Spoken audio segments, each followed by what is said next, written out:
I got some questions for the if we do like a Q&A section. I had some customers that, have questions, but of course in the lovely world of the peptide business, I can't answer questions via email. Oh yeah, yeah. Yeah, yeah, the FDA doesn't allow me to do that. So I had actually gotten some actually really good questions, I think, for both beginners, and we can make it for more advanced people too. I was actually pleasantly surprised with the questions I got. Let's put it that way. Although I did get a question earlier today about how do I mix my peptides? I'm like, really? Come on. That's like when you log in, it says, I can't tell you that. When you go to the It, product page, it says, I can't tell you that. I even make these nice little inserts with every order that say, I can't tell you that. yeah, man. It's like I the audacity, it's like it's the stupidity and audacity for people to think that. It's like you're buying something that's research purposes only, and you Exactly. think, but it's not that hard. Like that would be like saying you're buying chicken at a grocery store and you're like, how do I cook this? It's like just figure Google it out, man. it. Yeah, I'm not Chat going to tell you to. GPT, Yeah, Perplexity, any of those options. We have if plenty of options these days. I tell you to put it on the stove and then you literally put the chicken on the stove and not on a pan, and you're gonna come back and sue me? No, no, not You're happening. right. It's like, Well, do you it's know a that? little, at least it's a little hard for someone to sue me because, again, these are for research purposes only, not Yeah, human consumption. It warns you on the label. And, if you're using it in a manner that it's not intended, that's on you. right. Yeah, it's like that what's that like educational thing that they have where you have to tell someone how to make a peanut butter and jelly sandwich, and they're not physically in the room, and you just have to like use words, and they're like, open the bag, and they just like rip it open, and they're like, put peanut butter on there. They just use their hands and they slather peanut butter on it. It's like, yeah, it's pretty funny. Yeah. Um, so uh, this podcast is sponsored by my own soon to be app, uh, allthingshealthtracker.com right now, and it will be on the Android store hopefully soon. I gotta get some testers, but this is where you can have like your little reconstitution calculator if you want to make sure that you get the dose right and such.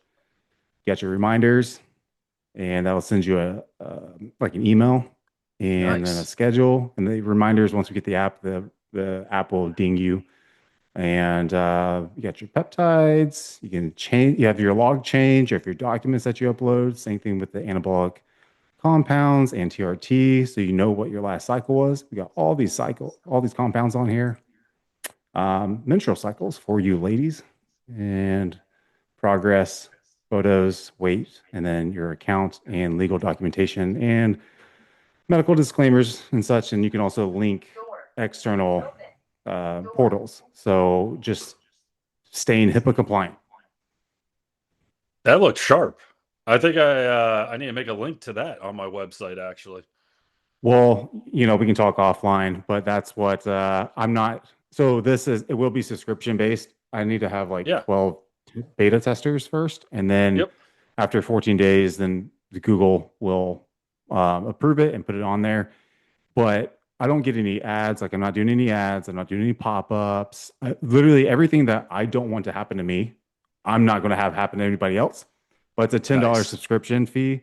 And really it's here because I use this, but then also you have these people that they reach out to me, which, you know, I'm grateful. They pay $100 an hour, but then they ask me these questions that literally this app can do for them because they'll pay $100 just to know how to reconstitute something. So I'm like, okay. But I like it. yeah, so we got that going. But then again, um, a few different people, some of the boys, like they would just tell me like the things that they would want on here. But I definitely want to link sources that, yeah, I just don't know how I'm going to do it. But definitely somehow some sort of advertising and a banner, but no pop-ups. But it'll be like, hey, I can buy this from this place or whatnot. So yeah, so we'll see how it goes. Yep. You Yep. frozen? Sorry. No, no, no. I'm here. Oh, You're okay. good. Okay. Cool. But yeah, so that's actually it's up and loaded and it's ready to go for everybody. And it's I didn't Awesome. realize how much stuff you have to buy when it comes to like securing websites. Oh yes, yes. Me having been a global CIO in my previous life, very up to date on all the data retention policies, and yeah, we have our website set up in such a way that obviously no credit card information is housed on there. Ours is all HIPAA compliant as well. Uh, and then we have it set up so the data is actually split up through three different locations too, for security purposes and things like that. So yeah, that's paramount though, especially given the peptide industry. For whatever reason, all the owners like to fight amongst each other and send bots after each other. So Yeah, yeah. Is that what happened to your account on Instagram again? Or is that just that's in what happened at one point. Thanks, Spartan Labs. Shout out to those assholes. They originally sent like bots just to my account. It was like buy at spartanlabs.com or whatever it was, but they sent like yeah. thousands of them. And so Meta thought I was buying comments and shut me down for using that feature. And I was like, Oh. I didn't want any of these comments. What are you talking about? Yeah, And yeah. then I got restored, and then I have no earthly idea why I was taken down this last time, just like what, 2 or 3 days ago here. The only thing I can think of is because I was acknowledging in posts that Meta has always been reading your DMs. Like that's not new. And so, the only thing I can think of is they didn't like those comments. Yeah, I always repost your stuff. I just don't like to comment because I'm like, I don't know what's going to get banned or not, but somehow I got banned. I think I'm now down to 300 days until I can do a live, and they took Okay. down some of my posts and such. So this is the maybe the third time this has happened to me. So Yeah.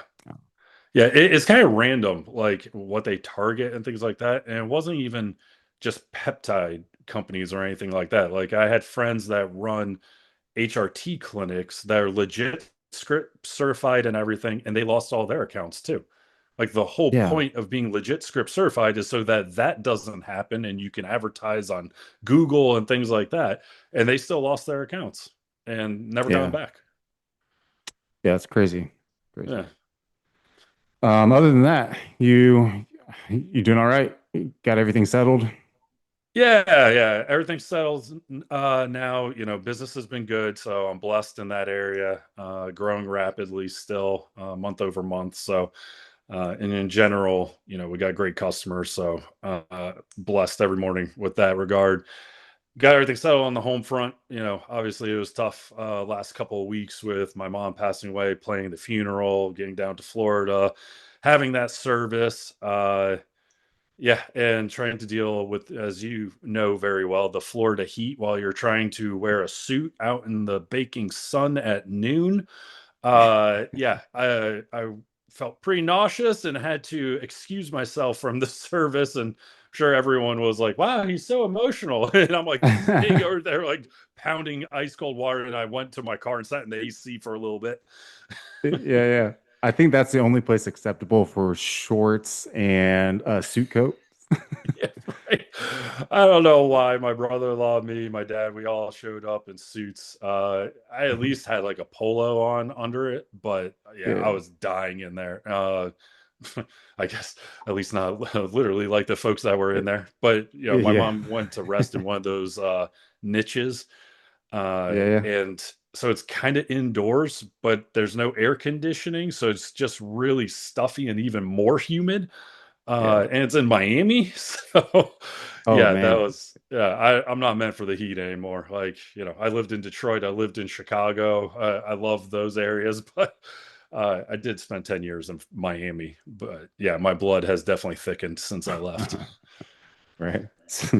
So, I saw Nile moved. Are you planning on moving that area or Texas or? Uh, you know what? We are debating. So we'll stay here in Kentucky. my daughter loves her school here, so it's kind of hard to leave. Because I had even told her when I left the corporate world, I was like, look, we can move wherever in the country you want. You name a place, we'll go. She's like, no, I really love my school. I was like, well, Yeah. shoot, that's kind of hard to argue with. I've never heard that one before. So we're probably going to be sticking around here, but we're looking at trying to get something actually in Florida, maybe Tampa, we're thinking. So that way we can spend summers or something down there and be closer to my dad, given, it's the only family really we have left aside from my sister. That's also in Miami. So Yeah. just to be at least within driving distance to see them more. Yeah. Yeah. That's my old stomping grounds, Tampa. So just below It's it, nice, Riverview, like but it's they're building a ton of awesome gyms out there. I believe the largest Lifetime Fitness in the country is going to be out there now, that oh they're wow. building. And so, with that, obviously there's MI40 out there, and some other great gyms. Derek has his gym out there, so it's a good community out there. The other place we were thinking about honestly was Austin, Yeah. because good scene out there, reasonably priced places. It's just a nice area too. People are friendly. So, Yeah. and I have some family, my dad's brothers and sisters, so my uncles and aunts are in Dallas, so not too far away. Yeah, that's a good place to be as far as like a hub in Texas because it's Austin's kind of the middle point of all the other cities. So, but Yeah. yeah, And we're it's we're getting a absolute recomp in Houston. Oh, nice. Yeah, they're expanding rapidly. They're actually putting Yeah. one in Chicago, I think, Uh, this summer here too. yeah. So yeah, it's cool to see them because I love their setup. Like they have great equipment. Then they have, like the powerlifting rooms and things like that. Hmm. Uh, I wish I had access to something like that back when I was doing powerlifting, bodybuilding, strongman, kind of bouncing between them. Uh, but I was down Yeah. in Miami, I think, for most of my pro strongman career. And we had a few actually really nice gyms down there, though, for that, surprisingly. So are you getting ready for a competition?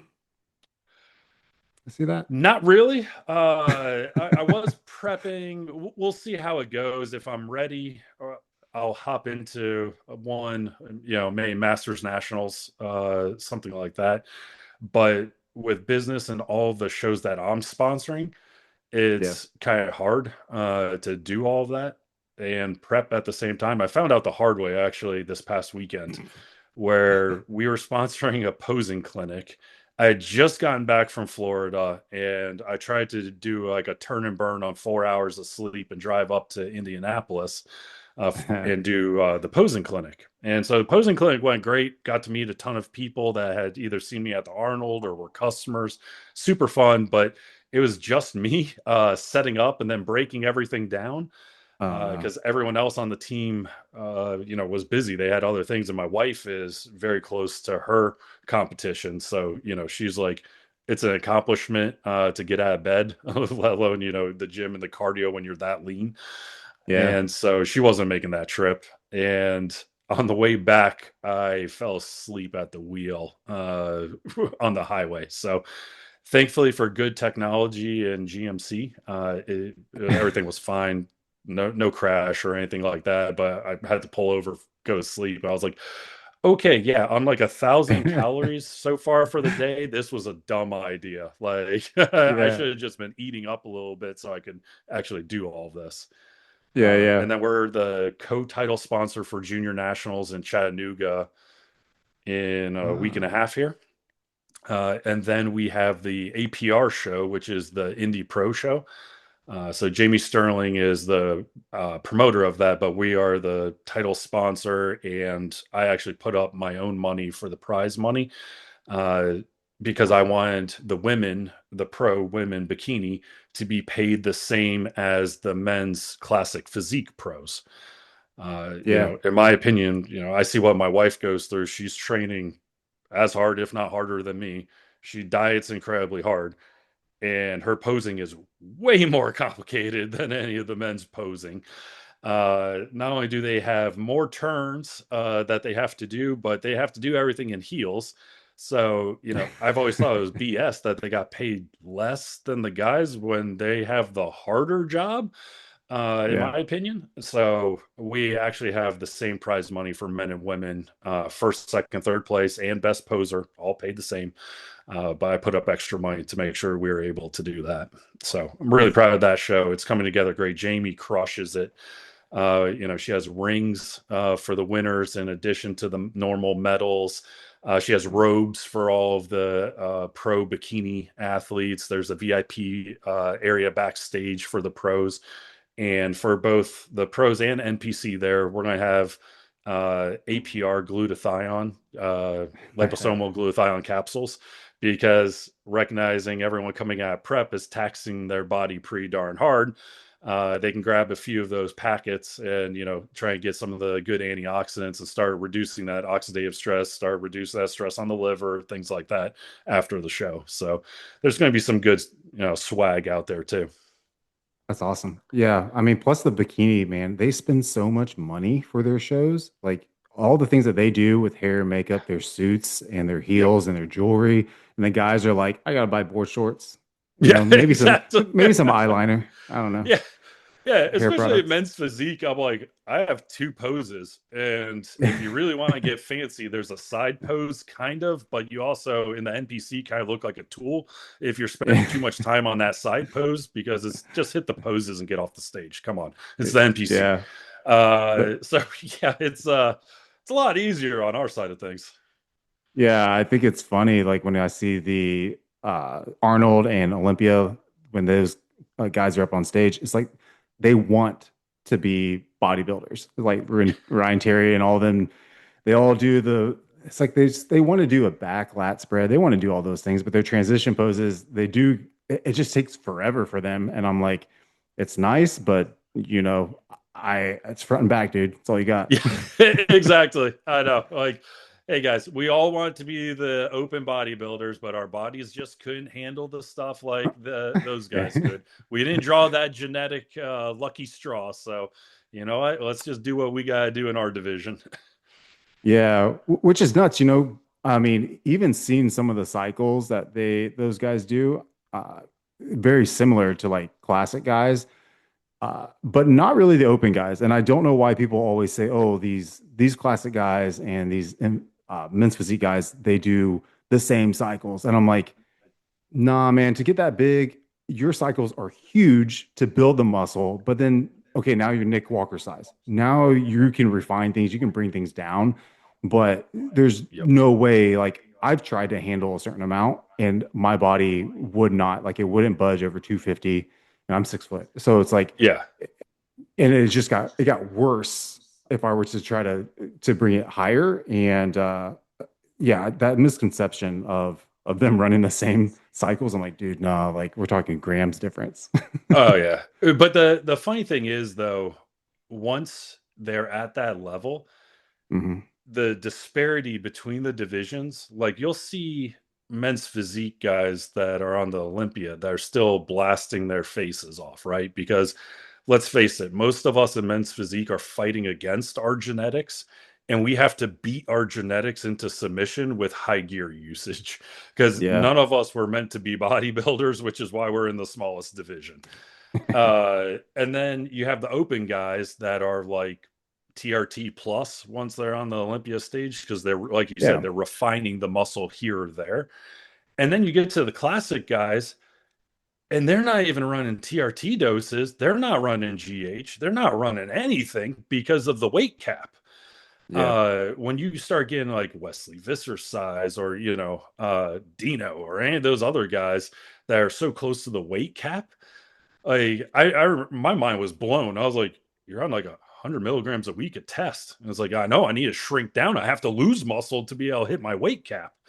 I'm like, wow, Yeah. that's insane. Yeah, that's freaking nuts, man. And I was bringing this up on the other podcast we just did with the boys, and the skin condition Hmm. of these guys with these new high def cameras, it is crazy. So we were looking at this hostile athlete, um, because I didn't know who all their athletes were, but with he's a massive dude, but with the Yeah, camera quality, you see his skin. It's just it's not good, right? And they're not really judged on that at a high percentage. But then you look at someone like a uh, like a Wesley Vissers, hmm and man, the how clean his skin is in the yeah, high def, it is just insane. And yep, I don't think people understand how like important that is. And for me, that was the one thing that I see with the gear usage. But it's amazing. People are always like, "Oh, these classic guys, they have such great skin." I'm like, "Yeah, because you're using less, like you were saying. Like they have to make these weights, and I think that's a clear difference." But for sure. yeah, Like a lot less oxidative stress, stress on the organs, just like that toxicity level builds up and it's going to show on your skin. And, people like to blame it on getting super lean, right? But we see the yeah, guys in the classic division being leaner and drier than open these days. And, again, that's probably a product of the weight caps, because they have to shrink down to that size anyway. But then with the open guys with no weight cap or anything like that, if you're trying to compete against Samson, who's 340 pounds, like, you're coming in as big as you and full as you can. Uh, but yeah, so I don't think it's just a product of getting lean and losing your collagen over and over again, like they used to like to say. I'm pretty sure it's just the stress you're putting yourself under, the toxicity level of your body, and how long it has to stay under that state. It's going to show up on your skin. Your skin's your largest organ on your body, so it's going to show up there. There's only so much things like GHKCU can do for you to keep that looking okay. yeah, yeah. So that brings up one of these questions. Sure. Um, man, so we got to do Q&A, but you're also going to come back on later on because I want to do an Are You Healthy episode where I ask you Okay. questions. All right. Kind of like Am funny, I yeah. personally healthy? I don't know. Yeah, so it's Hopefully. very subjective, right? It's very, it's like how many times do you wash your sheets during the week, stuff like that. But Yeah, I'm probably guilty on that one. It's only once a week for me. Oh, but I do spray yeah. it every day with either the sanitizing spray or the allergen reducing spray. I alternate days on that. And not only do I spray the bed, I spray the couch, I spray the chair, the love seat, everything gets that. That's literally part of my morning routine. I wake up before Uh, everyone else in the house. I use the air cleaner spray, either the one that has like the ozone in it that kills viruses and bacteria, or the one that reduces allergens. Even though I have the UV light system in my house and all of that, but I yeah, still yeah. it just smells nice too. But yeah, Yeah, yeah, I yeah. do that every morning, regardless, at 5 a.m. See, like that's like the whole purpose of like what I want to do because people usually have a reason as to why they do these things and it seems unhealthy or it seems like non-hygienic, but there's like okay, there's a method to the madness. So that'll be a different episode. All right.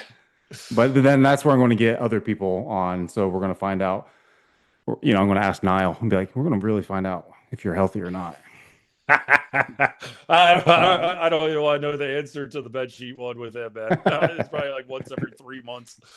yeah, yeah. So that brought me to this one guy was asking about the questions of about making skin complex better. Mhm. Do you believe the GLP-1s and GLPs help with your skin quality? I would say it depends on what's causing the poor skin quality, because we know the GLP-1 products reduce inflammation, right? Like Yeah, tirzepatide's better than retrettide at the inflammation reduction. Uh, Not as good, obviously, on the fat burning side, but it does have better inflammation reducing properties in the studies. So, if it's related to that, I would say sure, that could improve skin quality. But if it's more hormonal based, someone is running gear and they're not checking their estrogen and it's running rampant and things like that. If their DHT's at controlled progesterone, whatever, on that side, then I don't think a GLP is going to help you out too much on that one. yeah, yeah. It's pretty much same. Um, so what if it is hormonal? Because we're talking about like again the variables of it, right? So either high estrogen, low estrogen, and whatnot. Um, Hmm. is there like, do you have like a foundation kind of plan for someone to be like, hey, this is like where we're going to start, and then we'll make adjustments from there, even if the blood work is different from person to person. So would you start like a supplement stack or a peptide stack the same for everybody, whether it be someone with high estrogen or low estrogen? No, because depending on what they have going on, I would recommend different supplements, for example. So I do have, I make the hormonal support, which was out of basically laziness on my part because I knew I was taking like six different bottles of pills to, with IP6, DIM to control the estrogen. I was taking the IP6 for iron and things like that. And so I had all of these things I was taking progesterone. And, I was like DHEA. So I was like, man, I'm just going to combine them all into one product. Save myself the hassle. So I just take 3 capsules a day instead of 10. So that's going to help balance things. But maybe you don't need estrogen support. So you don't need DIM if you're on the low side. So then we're going to look at how can we raise your estrogen at that point. Because I've actually had some really good discussions recently with folks too, right? There's essentially, unfortunately, it seems like you're in one of two camps, whether it's the let your estrogen run rampant side or crush your estrogen. Yeah. I'm in the middle. Like I like to keep everyone's estrogen in the normal range. If you're running super high doses of testosterone, okay, we can let that creep up above the normal ranges, but we don't want it creeping up too high. But you need estrogen because otherwise your sex drive is going to suck. Your knees and joints are going to feel achy, and it's also neuroprotective. So you don't want to be destroying your brain cells by crushing your estrogen as well. So, I'm definitely in the middle of those two camps. And it's funny whenever you get on Instagram and you're like, wow, I'm definitely caught in the crossfire of these two groups. Yeah. Yeah, I think for a while there, people were trying to get their estrogen like really high, like over hundreds. And Yeah. the whole point was the whole neuroprotective and building muscle. So people were taking like estrogen, like phytoestrogens, estrogen pellets. Yep. Um, And yeah, so I've like I heard the theory too of, well, I want to keep it at the same ratio as what normal testosterone and normal estrogen are. But at some point, I don't think it was by accident either. We all of a sudden started seeing a lot of people showing up on stage with gyno. The gyno surgery has gotten incredibly popular in the last 2 years. Don't think that's by accident. yeah, yeah. Like, have they even changed the ranges for that for testosterone and estrogen in men? Because I know the American Heart Association, I think they finally changed their ideology on cholesterol like not too long Hmm. ago. But like it used to be back in the 1950s is what their standard was. And then I think they just, yeah, it was a couple of years ago that they changed it to ratios of cholesterol rather than the reference range. But Right. yeah, I'm pretty sure they're bumping up testosterone total for men like in the upper 800s or thousands now. I think they're looking into that since the whole black Yeah, box thing. isn't it 1100 is the top of the range, I think now. Y- Yeah, and I think that's more That's standard now. Yeah, because yeah. I think it used to be like lower for whatever lab that you usually went to, but I think hospital, I think it is higher. But I never looked at the estrogen one, so I'm wondering if they bumped that one up too or not. Yeah, that's a good You know, question. I haven't seen if they have changed that in relationship to changing the testosterone. You'd think that they would keep the ratio the same, but who knows with the people in power deciding these things. yeah, man. Um, so this is the hormone support that you're talking about. Correct. Yep. You know, I've tried pregnenolone. Yeah. I didn't really get anything out of it. Um, I was trying to use it for like the neuroactive Did you ever aspect of try it. the ointments that they have? No, I never have. And so the other thing is that I don't produce estrogen. So like I was taking estrogen. I had an estrogen pellet in me, Okay. and I stopped doing that. And now I will, I somehow have a tiny bit of estrogen after years of the pellet because they Okay. couldn't like get it correct. But they tried pills and such. Hmm. But yeah, it's just because of things that happened during my childhood. Yeah. And but yeah, so I Well, was I like, oh, guess let me. you never wrecked your cholesterol with an AI, so that's a plus No, side. yeah, it's always low. Yeah, it's like it always like hovers down pretty low, and I've even tried to bring it up, like my HDL, and it won't budge. Like it's down there in the 40s, 30s, 40s. Yeah, So so the weird thing about me is I don't make a lot of cholesterol, like barely any. yeah, And so obviously they don't know why. Maybe it was a side effect of one of the many Crohn's medications that I've been on in my life. Shoot, they put me on chemotherapy for a while there. God knows what that did. yeah, But yeah, since I started checking cholesterol regularly, let's say like late teens, early 20s, I never had any. I'm talking like total cholesterol of like 80.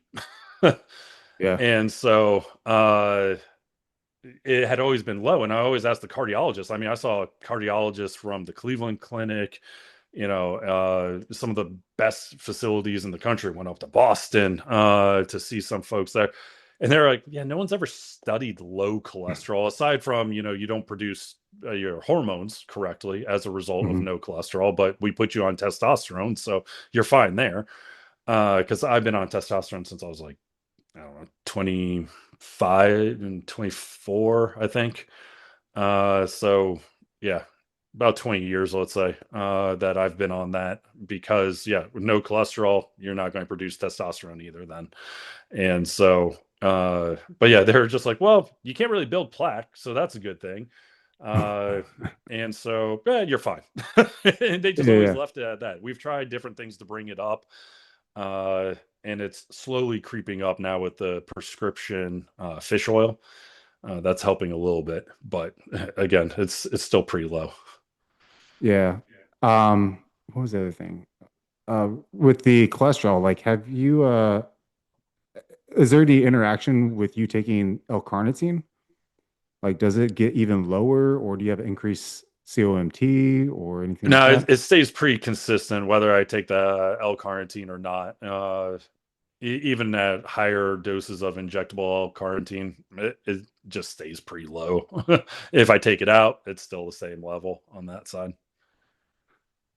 Hmm. Huh. So, how about your triglycerides? Like, so like for your shows, I know that you did that one thing where you like GH loaded before, but have you done like Mhm. the fat loading? Does that work or no? Because your cholesterol is all kind of jacked up. Yeah, the fat loading never worked for me either. I tried that. I will say my body does better, and I certainly crave fats more than carbs. I don't handle carbs well at all.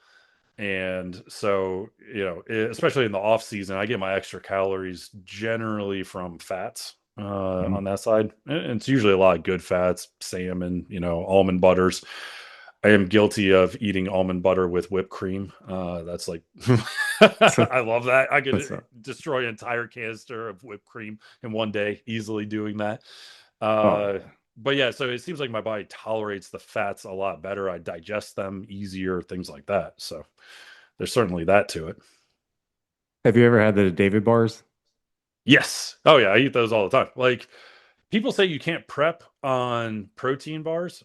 I hate to tell you, when I did the Vegas show, I was eating like 4 protein bars a day because it's easy on my stomach. Yeah, And so yeah, usually it's a legendary Pop Tart and a David bar is my go-to. Because you yeah, get 10 grams of fat, let's say, from one of the legendary food ones. There's only 1 or 2 grams of digestible fat in the David bar. uh Lower carb with the fiber coming from the legendary one, and it's 40, or sorry, 50 grams of protein between the two. yeah, yeah. Uh, do you, so with the EPG, do you think that that pulls the other fat that you're eating in the meal too, like to a certain degree, almost like how like fiber does, or no? No, yeah, it doesn't act like fiber or like orlistat in Yeah, that it would pull other fat with it. It just makes the fat that's in that David bar non-digestible. undigestible. So it just Yeah. passes through you on that side. Yeah, no, that was actually something I thought about. And at first, when I first started eating the David bars, I was like, oh, I'm getting the other fat sucked out from here. So it's even lower calories. And then I did in-depth research. I was like, damn it, it doesn't It, work like that. yeah, isn't it's like covered with something to so your body's not able to heat it up or something, right? Correct. Yeah. Yeah, It's it's a poly. yeah, I can't it's remember what it's called. It's- yeah, it's not quite as slimy though as what they used to be. Like some of the bars that back in the day, I don't know if you remember the VPX bar. They had a pumpkin yes, bar. I love yes. that pumpkin bar. But they had that in there. Do you remember how slimy and slippery that bar was? Yeah, yeah. I see. I've had a few David bars that were like that, and I was wondering if it was because I had it in my car for a while when we were doing the Florida drive, and I'm like, Yes, it will I'm pretty sure. seep up to the top when it's super Yeah, hot like that. Yes. but it was only certain flavors. I can't remember what flavor it was. I think it was like the red velvet or something. It was Okay. like, but the birthday cake was fine, but like the red velvet, it was super slimy, and so I was like eating it in the car, and then it'd get on the steering wheel, and then like, oh, it was a mess after a while. Usually, if it Yeah, has like chocolate chunks in it, that will actually slow it down yeah, from yeah. doing that. Because so I worked with VPX for a while back when I was a strongman. They were one of my sponsors, and they tried coating those bars in chocolate so that way they would be one less slippery, and two they wouldn't mold as well. Like Oh, yeah, yeah. because Okay. there's no chocolate on there, most people think that all the bar companies add the chocolate covering for flavor on there. It's actually to prevent mold in the package and in the wrapper. It extends the shelf life of it. So Huh. that's why you see like nearly every bar is covered in chocolate, white chocolate, something like that. Yeah. See, that's the reason why I like David bars and still old school Quest bars because they like I don't want that on there because I'm in the heat and it's gonna Yeah. melt. And yeah, I'd rather have something that doesn't have all I that. tried Yeah. that with Quest one time, and I showed up looking like a disaster at the show. I don't know if Yeah. their calorie content's as accurate as it should be. Uh, nah. Yeah, I remember back when they used what was it? What was the other carb that the other carb that they were using for a while and like the bar got really, really hard after a while. Oh yeah, Um geez, that would like break your teeth. yeah, I can't remember that some sort of vegetable polymer or something. I can't remember. But one bar had it before they had one. It was back whenever ISS was owning them both, and they had the Victory bars. And then Yes, I those, remember yeah, those. Yeah, those were awesome. And yeah, I've tried doing prep with that, and it destroyed my gut, whatever was in there. yeah. So, Hey, shout out to David Bars and Legendary though, because even with my messed up stomach, and it gets super sensitive during prep, I have to be real mindful of my flare ups and things like that. Those sit super well. I don't bloat and the calorie content's got to be pretty much spot on because, when I'm counting all of that and everything, I'm still losing weight like I should be. So, uh, yeah, it worked out pretty well in the past, and it's worked out pretty well so far here on this cut. yeah. Um, let's see. The other question, hey, well, I guess you brought that up. The question about gut health with oral peptides. They were asking Hmm. me what my stack was. I don't use any, but I know that you do. So when Yep. you have a flare up, what do you use for the flare ups? But then also, do you take any foods out of your diet at the same time, or do you keep everything the same? Yeah, so uh I have like different lines of defense based on where in the scale that flare up is, let's say. So every day I do because I have GI Restore, which is a combination of BPC, oral BPC 157 and TB 500. Uh, Fragment of TB 500 that's more bioavailable. That's on that side of things, but that's like my daily one. Then if I feel the flare up coming on and it starts getting acidic or it starts bloating, things like that, I add in KPV to that.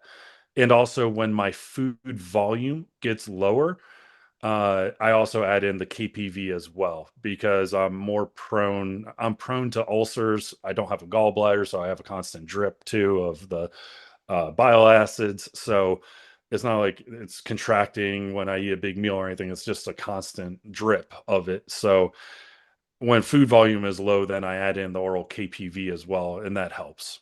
And so those are the two things that I do. Now, let's say the flare up continues beyond that. Like I suffered decent flare up this about 2 months ago, I think it was. So then I went back on my FODMAP diet. That's the only diet that has ever done any good for me. And I've tried dozens of diets for Crohn's, UC, whatever, IBS that folks have. I've tried all the diets associated with that. I kid you not, a Cleveland Clinic doctor put me on a fast food only diet before. Yeah. And you would have thought that that one would have messed up my cholesterol.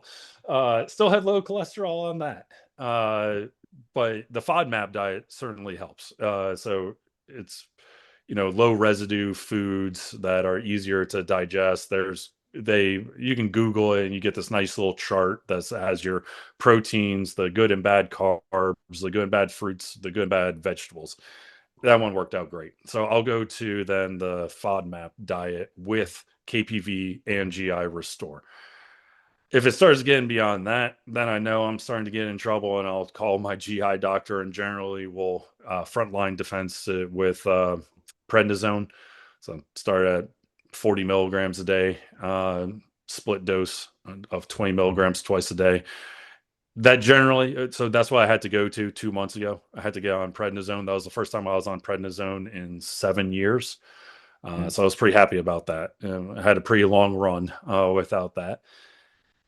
I was on that for maybe 3 weeks, 4 weeks, I think. 3 weeks and then tapered for a week. Hmm. And that cleared it up. So I was done with that at that point. And then I started reintroducing foods at that point, left the KPV in. And then I'm actually still taking the KPV just to be on the safer side of things because it was a pretty rough flare up this time. Yeah. Um, dang. What was I about to ask? Man, I feel like I get these brain farts like just trying to like listen to the story. Um, the prednisone, did you retain any water from that? No, not really. Honestly, my conditioning was looking pretty good from that. It was a relatively low dose. Obviously, you can go up significantly higher than that, and I have before. And then you start getting the moon face and all that fun Yeah. stuff, and the achy joints and all those fun side effects. But no, I actually wasn't. I was actually pretty happy with my conditioning at that point in Okay. time because I still kept the cardio in. I've Drew, one of our friends in the chat group, the APR chat group, there was like, dude, you need to pull back on, your training and things like that, get your health in order. And he was absolutely correct. But actually having taken time to go down to Florida to deal with arrangements and things like that actually helped quite a bit. And everything kept getting tighter, kept getting drier. So I was actually pretty happy with the look at that point. Yeah. Yeah, hmm. So did you find that your cortisol was overly high, like the conversion rate of cortisone? So I Or didn't do the cortisone in my last blood work. That was just maybe 2 months ago, I think it was. I actually am getting blood work done this week, yeah, actually, because I always like to see what it's going to be at its worst. Everyone tries to yeah. ignore or, pull an ostrich and put their head in the sand during prep. I actually want to see what it is at its worst Yeah. to see what kind of damage we're doing, and I'll actually make decisions based on that of pulling out or continuing because I don't want it to get too bad. I mean, look, I'm never going to be Mr. Olympia. I'm never going to be on the Olympia stage. This is a hobby, so I better not kill myself for a stupid hobby. Uh, so yeah, I'll get the cortisol though at that point, but I do take other things to manage my cortisol because I suffer from insomnia anyway. So that's Hmm. something I always try to monitor, whether that's, more on the supplement side, if you will, like with the Emodin, or, I love it. I have prescriptions too that reduce the cortisol, uh, doxepine, something along those lines, and then also LDN, which reduces inflammation and things like that, which indirectly helps cortisol. Yeah. So you find that you're just now here's the thing. It's funny that people always they're like, okay, well, you guys take all these peptides, you guys do all these things, exercise, and yet you guys have high cortisol all the time, or you're stressed all the time, and you have high anxiety, things like that. Um, I just find it's very hard to manage my cortisol. No matter how well I feel like I feel like I'm doing better Hmm. at performance and thinking when my cortisol is high. I think I run at a very high cortisol level and I feel great Sure. at it. If I drop it too low, then I think that's more susceptible to being sick. And I feel like Hmm. sometimes people have that effect where they're trying to really get it super low whenever their body functions at a higher level. And I think it's okay to have a higher level of cortisol. You got to find like where your sweet spot is. But Yep. I mean, for you, if your cortisol is really high, do you typically find your physique? Because I go by like how my physique is and then sleep and kind of how I feel. But like, do you find that if it's too high, then you're holding water, but then if it's too low, you're just flat? I don't think I've ever correlated those items. Uh, for me, if the cortisol's running too high too long, I am more prone to getting a flare up. And so that's why I'm monitoring it so much because it's indicating for me stress levels, if you will. And stress is always a trigger for my flare ups. And Hmm. so I'm usually watching it. I know I can run it pretty high for a period of time, but then, you know, I always do this too. I run it until the wheels fall off, basically. Like I push Yeah. myself to the absolute extreme and then I fall apart and I have to sleep for like 4 days and then I'm all better and the pattern repeats itself because I'm a hard-headed idiot at times. But I See have if found though, since I left the corporate world, it's been a lot better. It's been in the normal range. It hasn't been high. And it's most likely, I always worked in IT. I was the head of IT. And so I was working, 20 hours a day because that's great that the US is asleep, but Asia's wide awake. And if they have a system problem, it's still my problem. yeah. And so, and inevitably, there's some computer problem somewhere in the world when you're a large organization.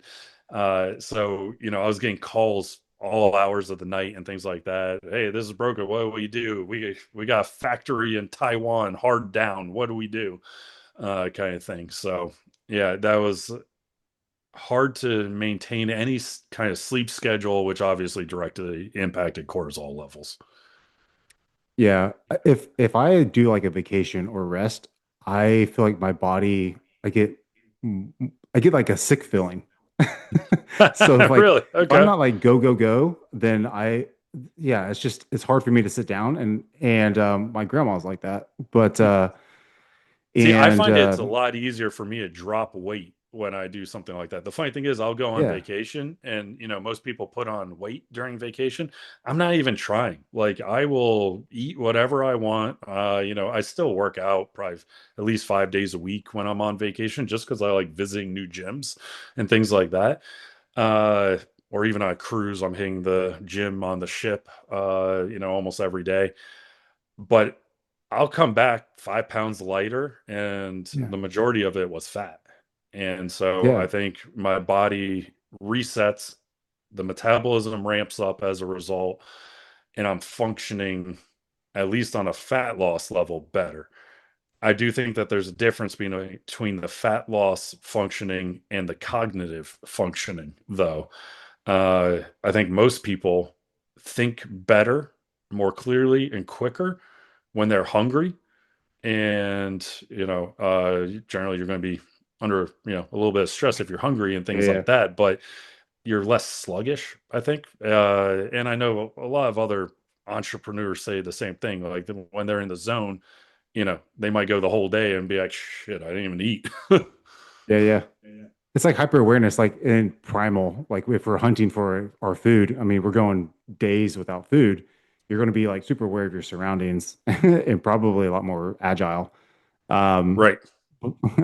but yeah, I just feel like running on all cylinders. I'm awesome. Like I feel great. My leg, like I've done, but the problem would be I've had rhabdo a few times from overtraining, Okay.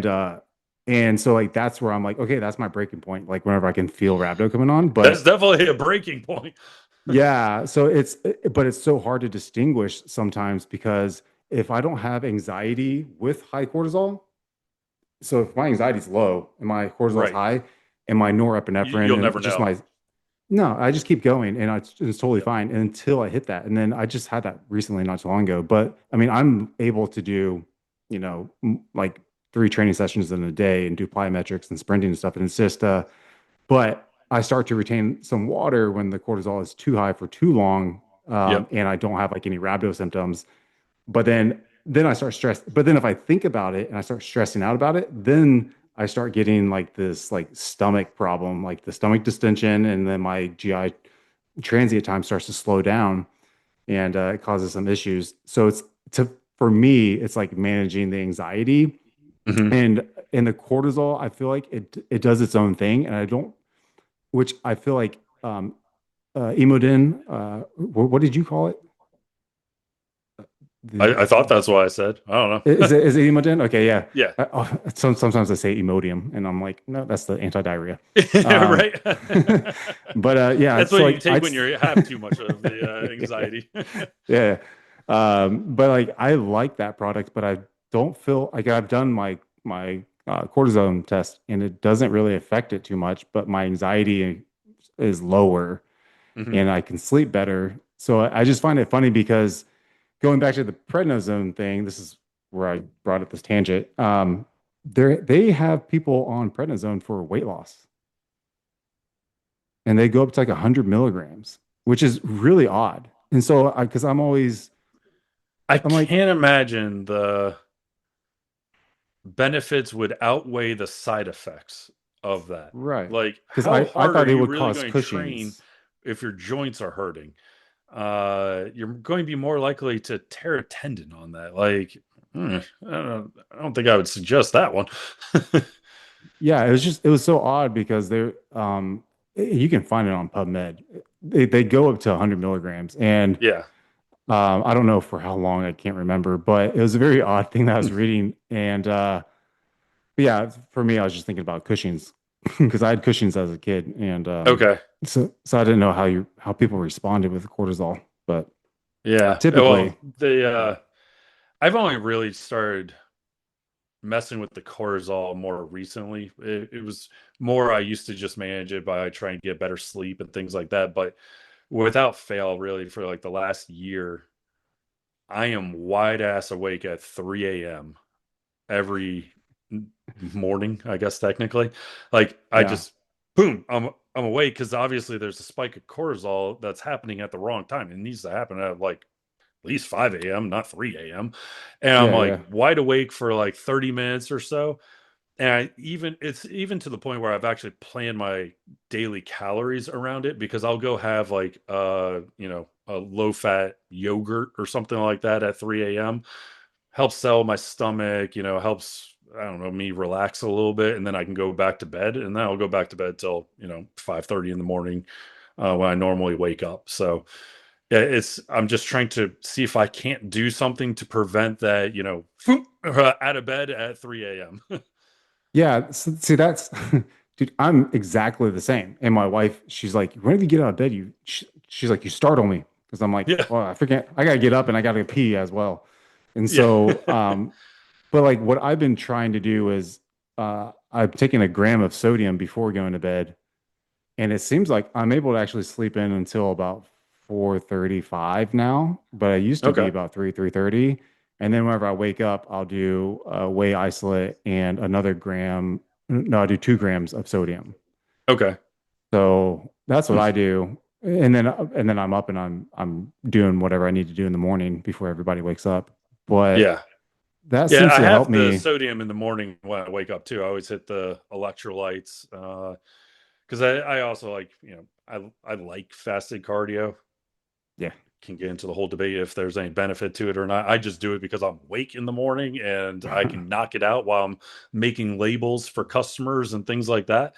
And it just, passes the time in the morning for me pretty quickly. But Yeah. yeah, hey, I'll give it a go. And the funny thing is, I don't know if this happens to you. It doesn't matter if I go to bed at 10 p.m. or 1 a.m., 3 a.m., boom, I'm awake. Yeah. The same here. Like I usually Okay. go to bed. So with the finals, with the hockey and NBA finals, I've been trying to stay up and watching these games, but usually I go to bed around like 9:30. I'll get into 9:30. I'll get into bed and because our kids are going to bed and then I'll fall asleep somewhere around that time. But yeah, if I go to bed at 10:30, I was watching the game. I still woke up at 3. Today I woke up at like 4:30, but like Okay. before I'd wake up at 3, before I started doing the sodium thing. Hmm. But I started planning my flights around like to where, oh, I got to wake up at 3 a.m., grab an Uber, go to my flight. Because I was like, I'm going to be up anyways. It doesn't bother me. And they're Yeah. like, because at a work convention, we're out until like midnight. And then I'm like, Yep. I'll wake up at 3 anyways. So, but Yeah. I'm perfectly Just catch the fine. 5 a.m. flight. It's usually cheaper and less crowded, and they Yeah. haven't started falling behind on the schedule yet, too. Yeah. But with the extra sodium, because like I'll take throughout the day 7 to 10 grams of extra sodium from these little packets like Venture Pal and Replenish from Raw. And I don't like it doesn't impede on my performance at all. Like I don't have Mhm. like that muscle weakness sometimes when people will get if they go in fatigued, like their CNS just doesn't fire. I don't Yeah. have that if I get 3 hours of sleep or if I get, I'm actually worse if I get more sleep. Yeah. Yeah. Yeah, I can safely say it never impacted my CNS's ability to fire on like heavy deadlifts or anything like that. I remember for years when I was working at manufacturing plants, generally the engineers would start rolling in around 7 or so. And Yeah. so I would get there early, but I was working out in the mornings. And I remember this one time. It was 5 a.m. and I'm lifting, and I was deadlifting 550 for reps at this time. And this guy came over and he's like, "Who in the hell is deadlifting over 500 at 5 a.m.?" I was like, "I don't know." I was like, "I feel great." Um, yeah. So this is probably a popular question. Someone is asking about again another GLP question. And during prep, uh, do you find it beneficial, or do you have the mindset that you're if you if you're not suffering, then you're not losing fat, and your prep is going to suck. Yeah, that's the like the old school mentality of just suffer through it, and I've been there, obviously, having done this for a long time now. I remember being so hungry you'd eat like a shoe if you could, uh, versus blunting the hunger now. And so, look, it's another tool in the toolbox. And if we have a tool available and it's right for you and it'll work for you, why would you not use it? Is my opinion. Like, yes, the suffering will build mental fortitude.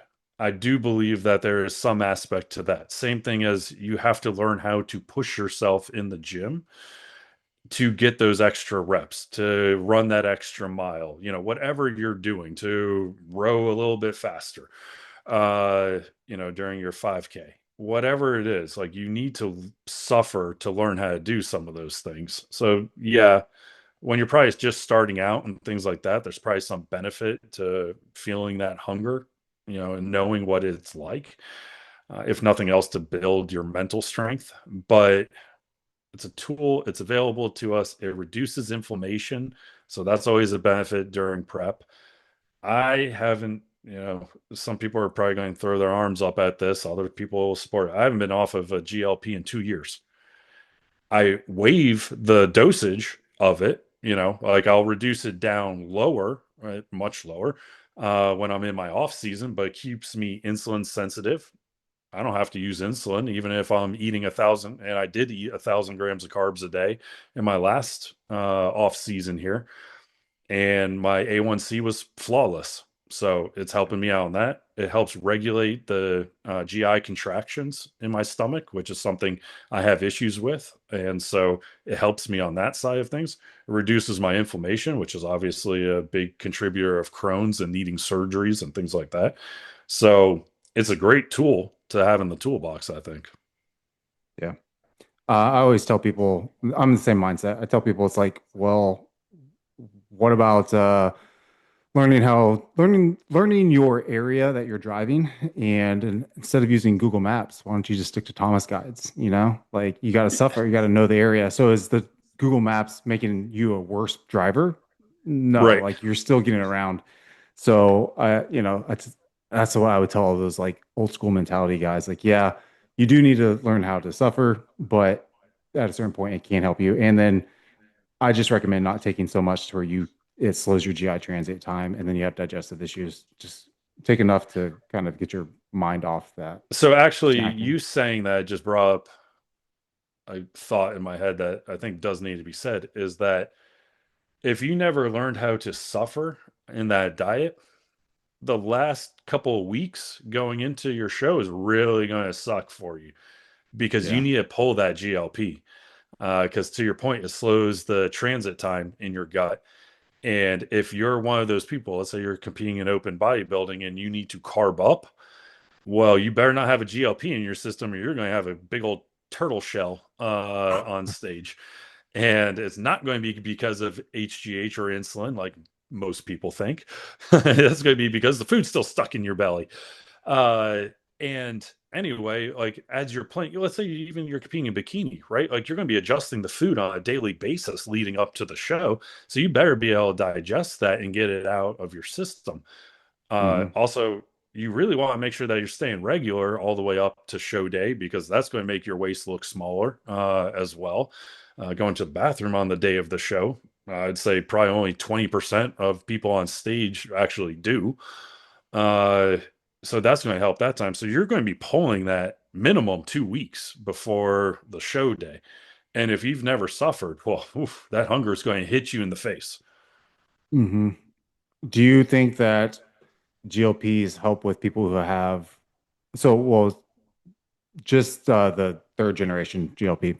Do you think that that helps people who have um, like anxiety or mental issues when they're taking nandrolone or EQ? I do. I also think you have to be careful at the doses, especially if you're susceptible to those things. You have OCD, even things like that, because higher doses can kind of turn you into a robot, if you Yeah. will, like not feel much. And it can negatively impact some of the medications that you're taking too. And that's also something people need to remember too. If you're taking oral medications, that's going to be in your system longer. So you do need to make sure that you're working with your doctor if you're taking any of those types of medications, especially because it's going to be in your system longer. You may wind up actually absorbing more of it. So you do have to be mindful of that. But I have seen it where it kind of turned people, almost into a robot, if you will, and they weren't feeling much of anything. Probably a combination of it turning off that reward center and also increasing the absorption of their medication that was already dulling the reward center. Yeah. Do you think like a dopamine enhancer would work, like a natural one, if they run into the what's it called, anhedonia? I think that's Or yeah, yeah. correct. So or like rhodiola or something, or L-dopa or Yeah, even tryptophan. like I don't know. yeah, L-dopa, something along those lines. I don't know if it's going to be enough or if you need to get more adventurous with like a 9-MeBC kind of thing Yeah. to actually balance that out. Personally, so I have ADHD, got diagnosed in college because my parents didn't really believe in that kind of thing in high school. And lo and behold, my grades went from like not great to dean's list overnight.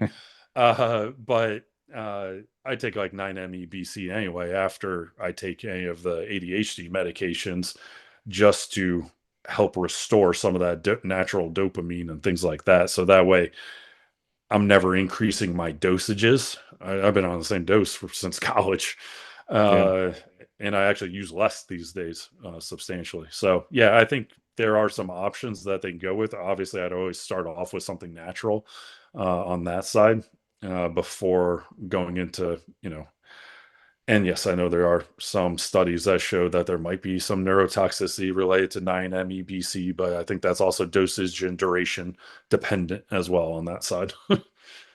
Yeah. Yeah. Take those studies with grains of salt. So for some Yeah, I know. people. Like they're usually Yeah. looking for something, right? And if you're looking for something, are you going to find it? Yeah, That's I always tell people the one of the classes that we had over at UF that was um, creating a study to prove your bias so that we can get a grant for the college within the university.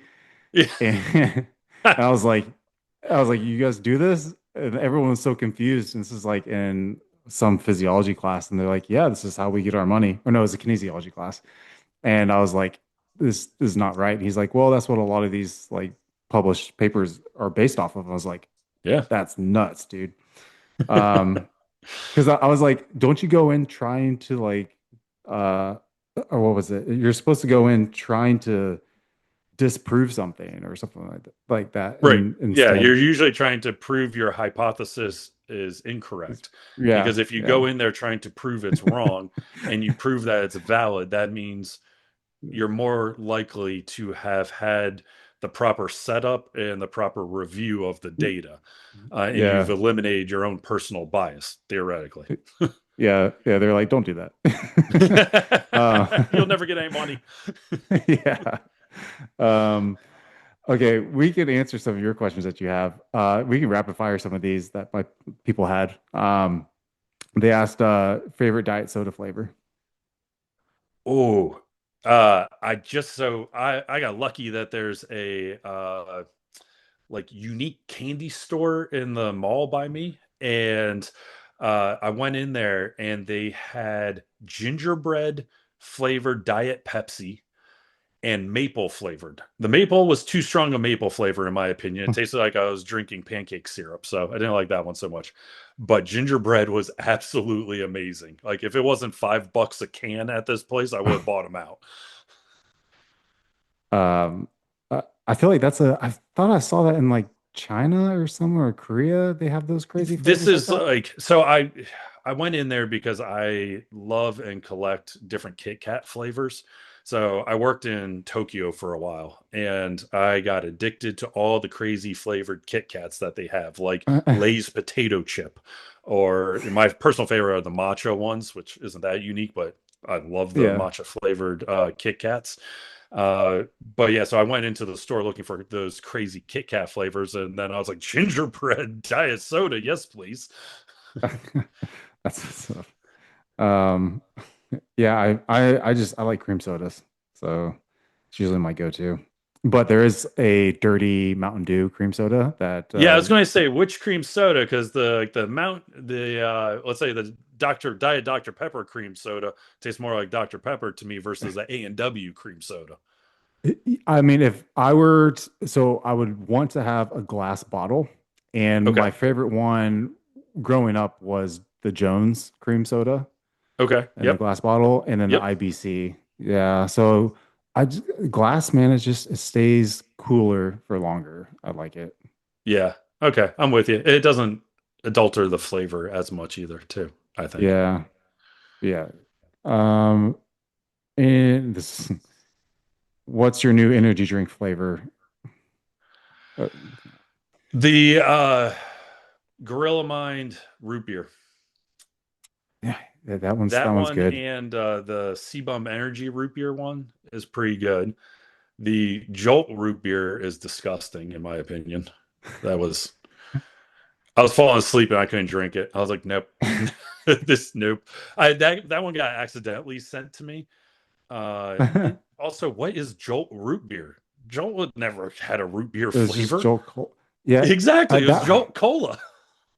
Yeah, I'm trying to think. That one reminded me of oh, what root beer company? Oh, I can't remember. It has a lot of licorice flavor to it, though, is Oh, what I remember. okay. The the Jolt one, it's like more licorice on the Yeah, front end. Yeah, not a fan of that one. with you. Um, what's the new one? I like the 3D, the orange cream one, the Sam Okay. Solik one. That one's good. And Yeah. then I'm getting the raspberry one coming in. I just ordered that. The raspberry So cream. yeah, whatever it is that they have it at Vitamin Shop. So Okay.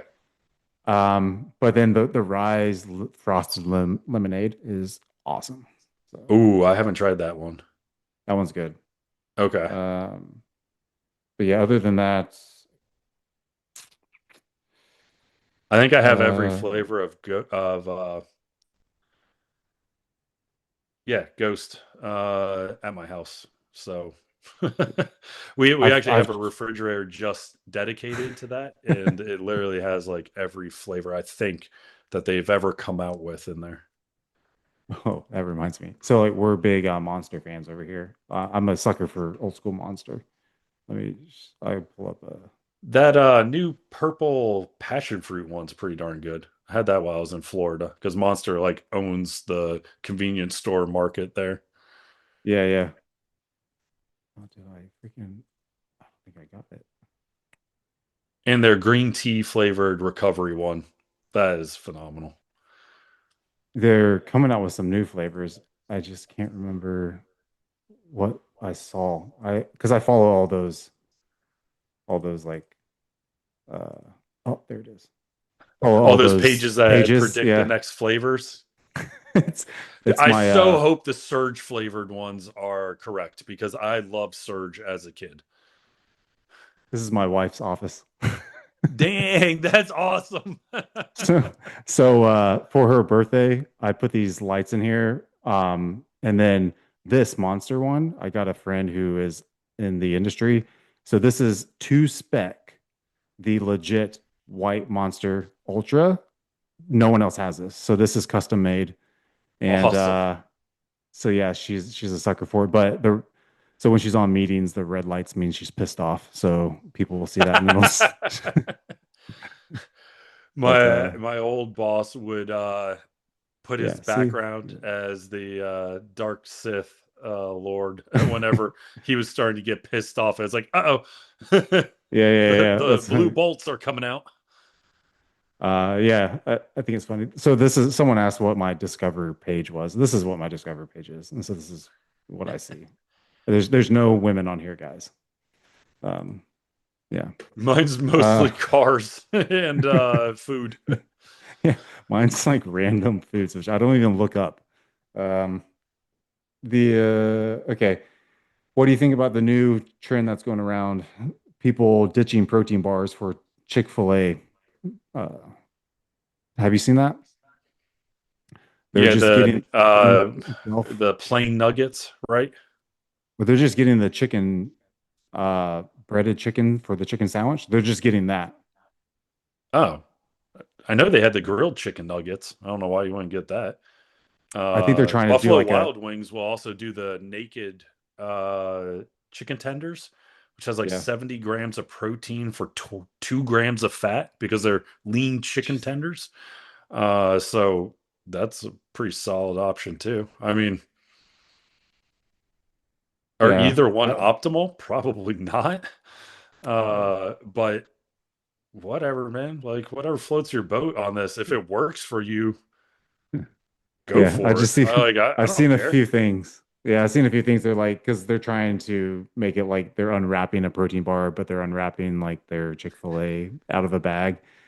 So, yeah, I don't even know the last time I had Chick-fil-A, maybe years ago.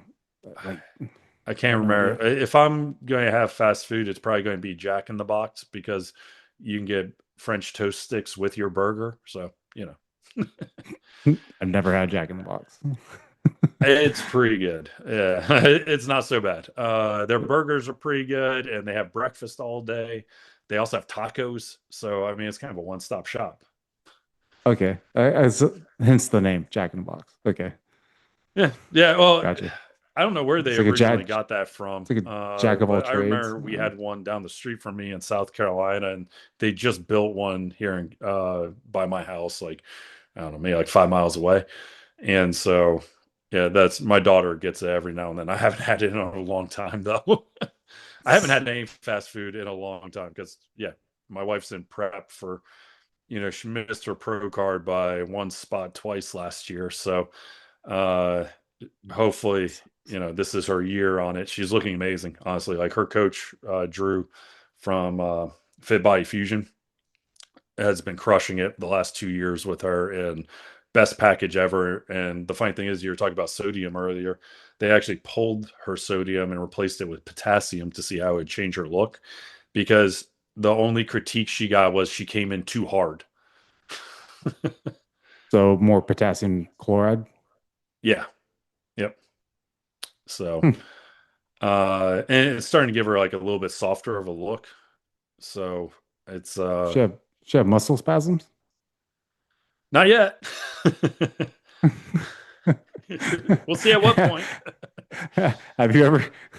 So I've done that before where I've mixed up my containers of salt and potassium, Oh boy. and it got so I just remember I was driving one day, my hands cramped up and I couldn't move it. And I was also on clean. So I Oh was yeah, like, that's a bad combination. yeah, so I like I couldn't like open my hand up. So I was like freaking I was like a retard. Yeah. But Yeah, I've had that happen before and I had to ice it to finally open my hand. oh yeah, I was like forcefully trying to and I was like trying to relax. I'm like freaking out. I'm like, oh crap. But Yeah, I've seen some bad cramps and things like that too with bodybuilders that have very little idea how the body works and they're taking potassium sparing diuretics and like carb loading with bananas. It's like, please stop this. Like you're going to kill yourself. yeah, yeah. All right. Did you want to answer any of your questions or Yeah, you want to so do I got a couple of pretty good ones here. So this is more obviously well, actually no. I think this would be medium level here. Are there any specific peptides that help with bodybuilders looking to lean out without tremendous muscle loss? Do you have any favorites? So, I mean, I think diet, like nutrition and training, keeping that same training intensity and volume, I think helps to maintain that. So, as far as peptides go, For sure. though, I would just try to maintain insulin sensitivity as much as possible. So, like MOTS-c has been the game changer for me. Hmm. And I've tried pairing it up with other 5 amino, but I just like MOTS-c by itself and I go a higher dose of it. The What's a higher dose uh, for you? five. Uh, I've done five 2 times a day for like 10 days. Okay. So And that's no split up. itchiness or anything with that? No, I respond so well to MOTS-c and Awesome. my insulin response is amazing to where the point where like it's like I've injected insulin. It's like I have a basal insulin. And Nice. Okay. but the endurance is there. Whenever I eat Yep. something, it just fills back out so quickly. And that's even with me doing the cycling. That's whenever I was doing an hour and a half of cycling on top of plyometrics, an hour of plyometrics, and an hour of bodybuilding, and an hour of walking. I How was just many trying to see what grams of happens. carbs were you eating per day to fuel all that too? And not to go hypo. Just 600. 600 carbs, sometimes Okay. 700. My fats would be at around 50, and then my protein would be at around 300. Okay. But the carbs were always based around my workout, and Sure. that was it. But no, like during that time, little to no veggies, and yeah, Uh-uh. everything was very high glycemic. Date syrup, Okay. honey, dates, so like a lot of that. Oof, I love dates. So yeah. But yeah, a lot Nice. of fructose. I think I had more fructose than glucose in that diet because I needed reserve. Sure. Um, but yeah, I mean, it was great. I could have ate more, but by the time I don't like training on a full stomach, so by the time I was getting ready for bed, if I ate more food, then my stomach would be distended, and then I would have even worse sleep. Yeah. But yeah, I mean, I would like to try Alcar. I know I purchased from some from you or iCar. Yep. Um, but I need to do longer because I had some from you and I had some from another company. But I think that that would also help. Um, I so love that for endurance, like that with cartering and MOTS-c and throwing some methylene blue in there and ITPP. yeah, Stick me on a treadmill for 2 hours. It doesn't matter. yeah, Like it breezes by. yeah. Other than that, I mean, the other peptide growth hormone. Yeah. See, Yeah. I was going to go with three on that side. So you mentioned MOTS-c. That would have been one for me. SLUPP332 would be one that I would suggest on that side. It's not going to cause muscle loss, but you're going to get some of that insulin sensitivity out of that. It's going to upregulate your metabolism. It's just people need to make sure that they're using the right amount of it. If you're measuring it in micrograms, you're throwing your money away, in my opinion. The micrograms only ever came out because the raw materials were so expensive on it. But all the manufacturers knew they had this great new peptide. It was like, how do we take this to market? I know we'll offer 500 micrograms of it. It's like, but if you converted any of the research studies, it was in the hundreds of milligrams, not micrograms level. So, proper dosing of that. But you also have to, be mindful of your oxidative stress and things like that as you ramp that up. And then the other one that's kind of lesser known, let's say the mesozutide side of things, which Hmm. is GLP-1 and glucagon. It skips the GIP portion of it, and it's shown to preserve muscle mass much greater than tirzepatide or retatrutide did. So that one's kind of cool. You don't get as much fat loss as you would from Reta, but it will preserve muscle mass too. So it's kind of, if you just need a little bit of help on things, it's probably Hmm. a good one to go with. Nice. Yeah, I saw that Uh, on your website. yeah, yeah. I tried it out for a while. So anything on my website, all that entire product catalog, plus many more, I have personally used for extended periods of time. So that way I can always tell how it's working. I know then I can make recommendations based off of my personal experience in addition to research. Because as you know, like when the rubber hits the road, it's going to be different than in a research setting. And Yeah. so, yeah, I'm a human pincushion. uh, this is a good one that I think that people do need to be mindful of. Have there been any significant side effects? Obviously, finding a trusted company alleviates some of that risk with the peptides. So I would say that this isn't medical advice. I'm not a doctor, kind of disclaimer. But I would say that the side effect profile is more favorable than a lot of the pharmaceutical drugs, given that it's working with your body to tell your body what to do versus, you know, brute forcing it in some aspects of what a pharmaceutical would do. Uh, But obviously, there's going to be some side effects. Like, we're talking about MOTS-c, how we both like it. Theoretically, though, if you take a mega dose of MOTS-c, you could go into anaphylactic shock. You're going to need a lot of it, but hey, we all know of people that took a vial and assumed it was something else and took the whole vial of it. I've had friends do that with Retta and thinking it was HGH, and then they didn't eat for a week. But they survived on that side of things. Then, if you're abusing GLP-1s, there's always the risk of paralysis, intestinal paralysis, and obviously that's a pretty nasty complication that you get. You're not moving the nutrients through. It can cause uh, blockages to the point of needing surgery to remove fecal matter in your intestines and things like that. But again, that's dosage and duration dependent, I would say, on that one. I'm trying to think of, you take too much GHKCU, it's going to actually make you look worse than it is going to make you look better on that side of things. I think they call it the copper uglies, if I recall correctly from the interwebs slang. uh, so you do have like, because I've seen some stupid protocols out there of like 50 milligrams a day. It's like, Oh wow. one, that's going to throw off some electrolytes and things like that at that level. So you have that whole situation to worry about.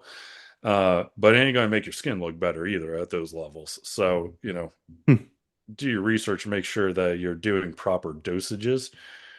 And speaking of proper dosages, please don't ask your research peptide company what dose you should use. That's why we go on podcasts and we can tell you what we personally do as individual researchers. But if you send us an email, we can't legally respond to that. And so, uh, you know, always happy to answer Q&As though. But Yeah. yeah, those are the ones that came to my mind. Did you have any that I may have missed on the side effect side? No, I mean, side effects. The thing that I always express is I would prefer side effects versus adverse effects. There's a Mhm. huge difference, Yeah. especially in pharmacokinetics. And there are side effects that I am trying to have with one specific peptide or drug. And I think a lot of it, I see like a gut axis, like gut brain axis dis gut dysbiosis. I think that that causes a lot of issues as far as like neurotoxicity, and that's Hmm. what I'm probably more scared of is that and being able to control dopamine and serotonin balance after I was that. going to say most of your serotonin's in your GI tract. So, yeah, Yeah. that's So a like really good point. you notice how like when you so going back to the GI transient that's slowing down and you have overproduction and fermentation, well now you have Mhm. bloating and then usually people are irritable and that's just you have that sitting there for a while and it's going to cause some serotonin dysregulations or I guess like a serotonin syndrome Yeah. and I just wouldn't want to have that and then that could lead to anxiety and then that and we don't really know the effects of it if someone would have prolonged anxiety issues or heightened anxiety issues for a chronic lifespan Hmm. if it happened just during that one cycle of a GLP-1 and they mismanaged it. So I'm always weary about that. So the other one would be angiogenesis. I like taking it too close to post-op, causing hematoma.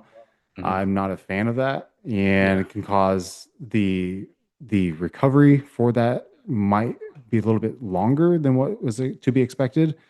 So sometimes people they want to slam a bunch of it, and I've seen studies to where they do slam a bunch of it, and um, but it wasn't post-operative, and so I think people are taking two studies and they're combining them together, and they're doing high doses, but too close to like the post-op, Yeah. and um, and then I can only speculate. Maybe you know more about this. I can only speculate that it has an interaction to reduce prostaglandins maybe and it's not able to heal correctly rather than trying to use that anti-inflammatory pathway it tries to create a new pathway to bring in more blood flow and blood Hmm. supply to heal it but I think that's Yeah, I think those are the other two things that I more worry about. Yeah.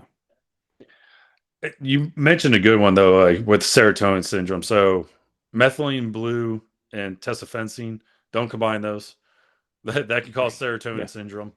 Uh, and if you're on a SSRI, skip the methylene blue, skip the tesofensine because that's just doubling up on it at that point. So, people do need to be aware of that. Like literally, that's the first thing. So I accidentally had serotonin syndrome before we realized methylene blue could cause that. Now I'm taking like Yeah. 20 milligrams of it with tesofensine, I believe it was, when these things first came out several years ago. And then all of a sudden you have the worst panic attack of your life that lasts for 24 hours. It sucks. You're like on the ground, like hyperventilating, sweating, like it's not fun. And so literally anytime I try a new combination of things, especially on the nootropic side, that is the first area of research I'm going into is how does this play on serotonin? How does this play on dopamine? I'm looking at those things to make sure I'm not doubling up somewhere.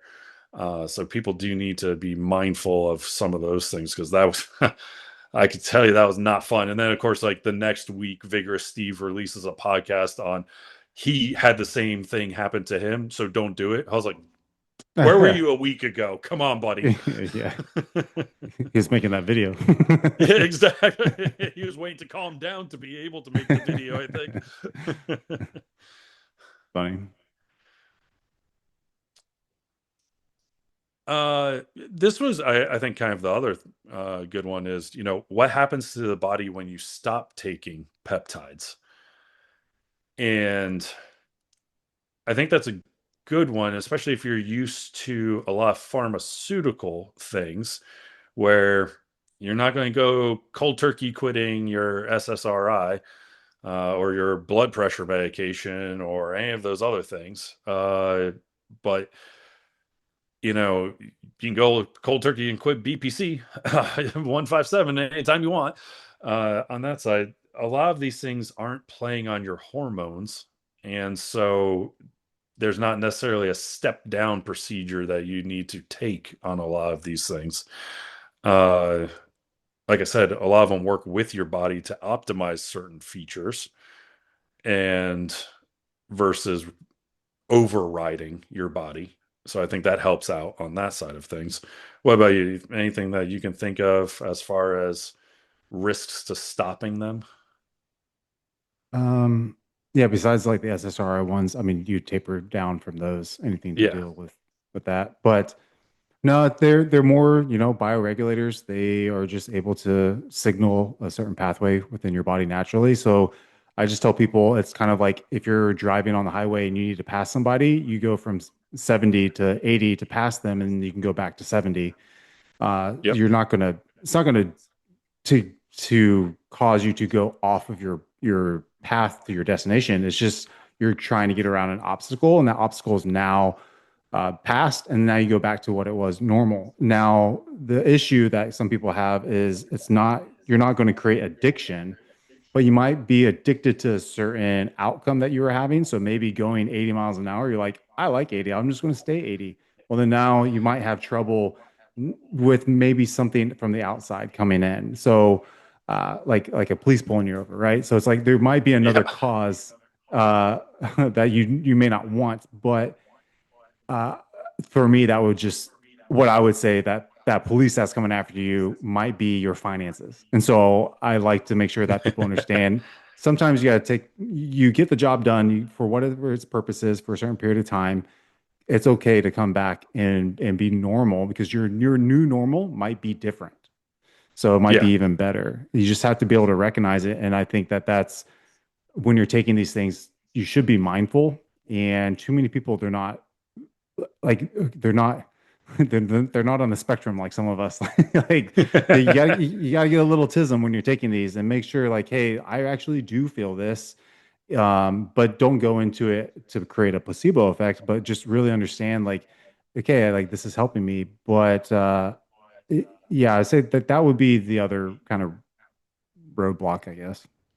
Yeah, I like that analogy. And the police could be oxidative stress, right? Like Yeah, yeah, eventually that's going to catch up to you, and all of a sudden, instead of feeling super energized and great on that, MOTS-c or that high dose slew that was giving you that extra cardio boost, all of a sudden you're having a hard time waking up in the morning or feeling sluggish and things like that. And that's, yeah, you got to take your foot off the gas because you might be running too hot at that point. yeah.